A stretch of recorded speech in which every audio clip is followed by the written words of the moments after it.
मी परदेशात होतो, परंतु मी बाईट बघितली आमचे सन्माननीय सुनील चौधरी यांची.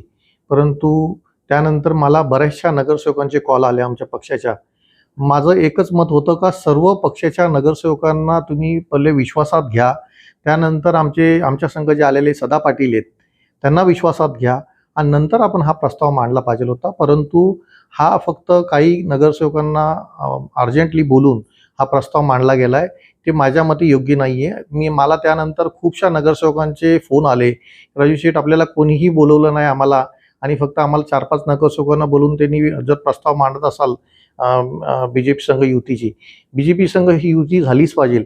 परंतु हे वरिष्ठ लोक बोलतील, कारण का वरिष्ठ जे आमचे चव्हाण साहेब आहेत, सन्माननीय चव्हाण साहेब आहेत, आमचे सन्माननीय खासदार साहेब आहेत, सन्माननीय एकनाथ शिंदे साहेब आहेत, त्यानंतर मुख्यमंत्री साहेब आहेत, यांच्याकडून जो आदेश येईल शिवसेनेसाठी हा अंतिम आदेश असेल.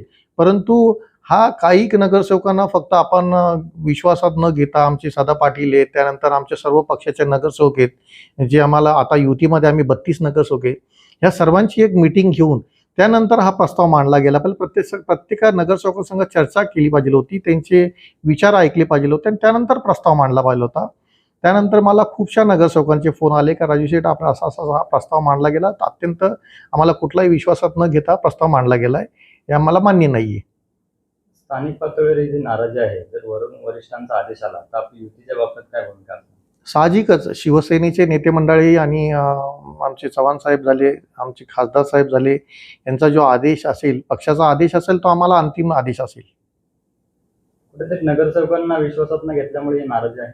हो साहजिकच. आज मला अब्दुल शेख यांचा काल मीटिंगच्या 10 मिनिटापूर्वी फोन येतोय आणि बोलतात की आम्हाला मीटिंगसाठी बोलवले. तर हे योग्य नाही आहे.